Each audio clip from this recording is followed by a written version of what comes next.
Mastering everyday conversations is not a problem anymore. These 5 tips, these 5 tips are gonna help you a lot in mastering your everyday conversations. Conversations that you have every day with your friends, with your colleagues, with a lot of people that you meet. Hello, everybody. How are you all? Hope you're doing great. So, welcome back to another session of improving your conversation skills with me. Today is going to be a lesson that's going to completely focus on the conversation skills because having good conversation is very important. It's a part of our everyday life. Without conversation, we will not be able to communicate properly. And I believe everyone is going to agree on that. So, conversations they are important, but they are also an art that we can master. And today is going to be a lesson on the art of mastering your everyday conversations. Everyday conversations, the most important aspect of your communication. And when it comes to having conversations in English, again, it's a big obstacle, but today we are going to make it simple and I'm going to tell you awesome tips to master your everyday conversation. So, are you all ready for this? I'm Shivangi Gupta, your CELTA certified English language tutor, certified by the University of Cambridge, the UK.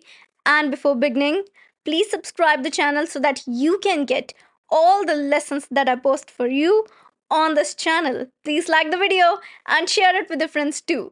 Now, coming back to today's lesson, mastering everyday conversations. Now, conversations are a normal part of our routine. You are going out, you are meeting your friends, you are meeting your colleagues, you are meeting your neighbors, you are meeting probably your friends from your college, your friends from your school time. Normally, you're having a normal lunchtime with your colleagues. At the time, you're gonna have some kind of everyday conversation. You don't have always formal conversation even at the workplace. No, you can't do that, right? So when you're talking to your colleagues, you have those moments in the day when you are engaging in casual conversations, the part of everyday conversation. And that is what we are trying to master here.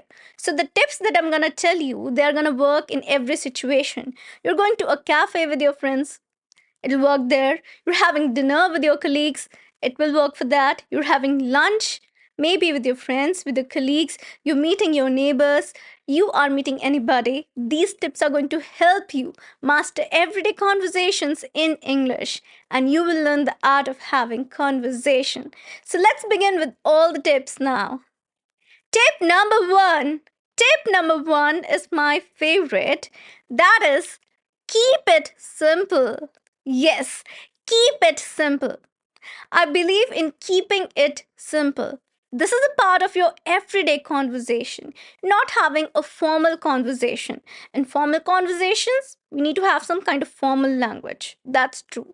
But when we're talking about everyday conversations, they are a lot laid back, casual, and something where you can take the liberty to be simple in your speaking style. You can use simple English, you can use simple phrases. You don't have to go out and use extra fancy words if you're not confident over them. You can throw some cool phrases here and there, casual phrases which are gonna sound absolutely cool to your friends, which will actually uplift the mood, the air. And yes, so you can do that. You can use those cool phrases that you can do, but you don't have to really work hard on using a lot of difficult vocabulary. You can use simple words, you can use simple vocabulary. This will give you confidence. And if you're really confident about something, for example, a new word that you've learned, obviously you can use that. But I believe in keeping it simple. If you want to have fluent conversations, if you want the conversation to be engaging, you want it to flow, then keep it simple. Use simple English, use simple phrases. Start by keeping it simple. And as you gain confidence, you can go on and use some fancy words later on. Who's stopping you? Nobody. So keep it simple in the beginning and then later on add layers of sophistication to it. That is something that you can do if you wish to. But as this is everyday conversation, a part of your everyday conversation, you can definitely keep it simple. Take a deep breath, have faith in yourself, what you're speaking, and just get into the conversation. Start with something simple, real simple, and it would not be a really big problem to have conversation in English. Tip number 2. Well, tip number 2 is talk about some shared interests. You can talk about some shared interests. This is a part of your everyday conversation. There must be that particular famous show that is going on that you're watching, and probably your friend, your colleague is watching the same show, the same TV show. You can talk about that. Maybe something that's happening around your area, some kind of local thing that's happening wherever you live. Things happen, right? You can do that. So you can engage in a conversation where you share some kind of interest. For example, a particular kind of hobby that you share, that's a shared interest. Maybe you share love for gardening, you can talk about that. So pick up a topic where you share the interest with the other person you're having the conversation with. If it's a group of people and you have one shared common interest, that's gonna be amazing. The kind of conversation that you're gonna have would be amazing because everyone is having some kind of perspective of their own related to that particular area. For example, you're talking about maybe cuisine around the world. Everyone would have different ideas. Someone would like French cuisine, other person would like maybe Italian cuisine, and everyone's opinion is going to be different. And you have so much to speak on, and it's going to be very engaging. Why? Because it's a shared interest. You people are genuinely interested in that particular topic, and because everybody in the group is interested, it's gonna be an engaging conversation. And if you're just two people, find a topic of interest, common interest, and you can talk about that. Have simple conversation on a topic of shared interest and see how the dynamics of your conversation change. And this change can be great because this is going to give you confidence to carry the conversation on. One of the biggest problem that we have started a conversation, what to do, how to carry it on. If you take up a topic of shared interest, you'll have so much to speak on, to have conversation on, that you would have the conversation for quite a long time. And that particular thought about carrying the conversation forward would not come into your mind because this is going to be effortless. Carrying that conversation forward would be effortless. So find a topic of shared interest and have conversation on that. Number 3. Tip number 3 is prepare a cheat sheet. A cheat sheet. Well, cheat sheet, it's not an exam that you're giving, obviously, and I would not recommend that ever in an exam. But the cheat sheet here is to write something down, maybe some phrases, some pointers down if you know what the conversation is gonna be about. For example, you're meeting your friends over dinner and you know that you're gonna meet them after a long time. You probably know what kind of conversation can be there, what kind of topics you would pick up. You know the interests, they are your friends. Usually what kind of conversation, the topics that you take. For that, what you can do is you can take up a sheet, you can write some phrases in English, you can write something, maybe some starters. That means starting phrases, opening phrases, not the appetizers. Obviously you would be having them because you are meeting your friends over dinner, definitely. So starters here means the starting phrases of a conversation. You can write some kind of starters, starter phrases, and these starter phrases can help you explore a conversation because opening that conversation is a big question, and these starter phrases will help you begin the conversation. Or if there is already conversation flowing, you can join in, dive in that particular conversation with the help of these phrases, these pointers that you've already written on your cheat sheet. You don't have to carry it with you, obviously. You're meeting your friends. It's a casual conversation. It's not a formal presentation for you, but it'll give you confidence that, okay, I'm meeting my colleagues to discuss this particular topic over dinner. It's kind of casual dinner, it's not formal dinner. I'm meeting my colleagues for something casual.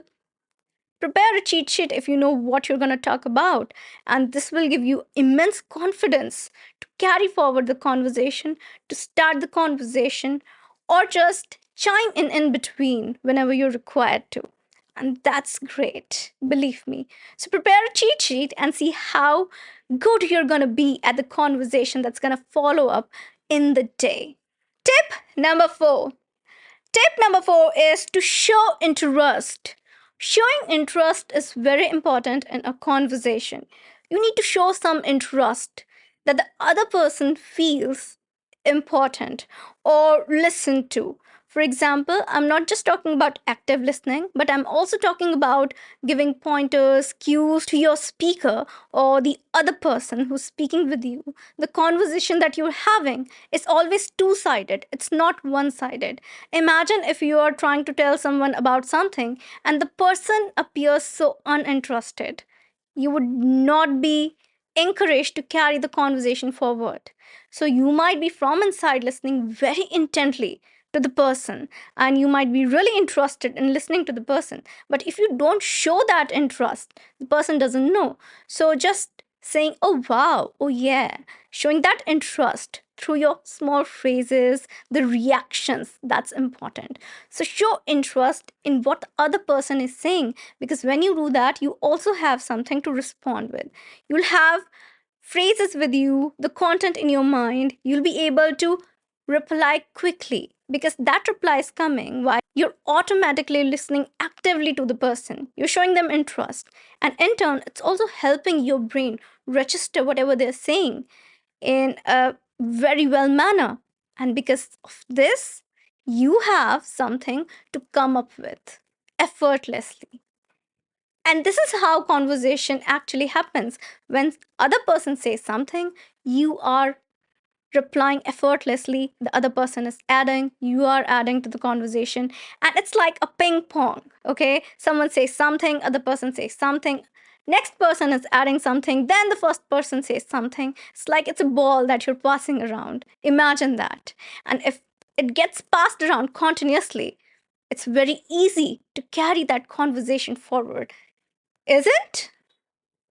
So that's what you have to do. You have to show interest. Show interest, make the other person feel valued, and you'll have great conversation going on. Believe me. Okay, so the last tip, and this is the cherry on the cake, last tip, number 5. Tip number 5 is work on your body language. Working on your body language is very important because if you don't work on your body language, half of the conversation gets cut down there. Why? Because what we are talking is we are doing verbal communication. So when you speak, that's verbal. But a lot of conversation communication, you can say, also happens through your body language. That's non-verbal. A lot of times, the way you are moving your hands, your eye contact, the way you sit, the way you are angered towards the person you're talking to can change the dynamics of a conversation. That's a part of your body language, how you're sitting, if you're making the correct eye contact, if you're using the correct hand gestures. That can add a lot to your conversation because it's doing 50% of your work. It's like you are interested. The point we were talking on, point number 4, the previous point, show interest. You show a lot of interest through your body language. If you're attentive, it should reflect through your body language. This is something that we have to work on. So, work on your body language and see how that conversation dynamic would change. Because if you have good body language, you'll feel more confident in yourself too. When you get that confidence boost, automatically you will be willing to participate in that conversation. Because once you get that confidence boost, you're like, oh yeah, I know I can do this. So you have this idea you want to tell, you have these thoughts you want to add into the conversation, you'll be able to do that. So do that, work on your body language, and see how much of a good conversation you can have when you have a good body language to accompany it. It's like complementing whatever you're speaking with your body language. And that's a very important aspect of having a great conversation with somebody. So, this was the tip number 5, work on your body language. Mastering everyday conversations is not a problem anymore. These 5 tips, these 5 tips are gonna help you a lot in mastering your everyday conversations.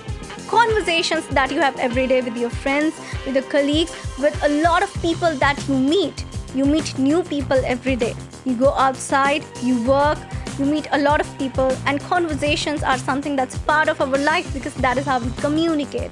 And having conversations in English can be sometimes difficult. These tips are going to help you have fluent conversations in English. Everyday conversations with anybody, and you're going to have conversation with confidence. So follow all the tips and have confident conversation with anybody. So that's it for today. That is it. Now I'm going to meet you again with a new lesson. Till then, everybody, take care and bye.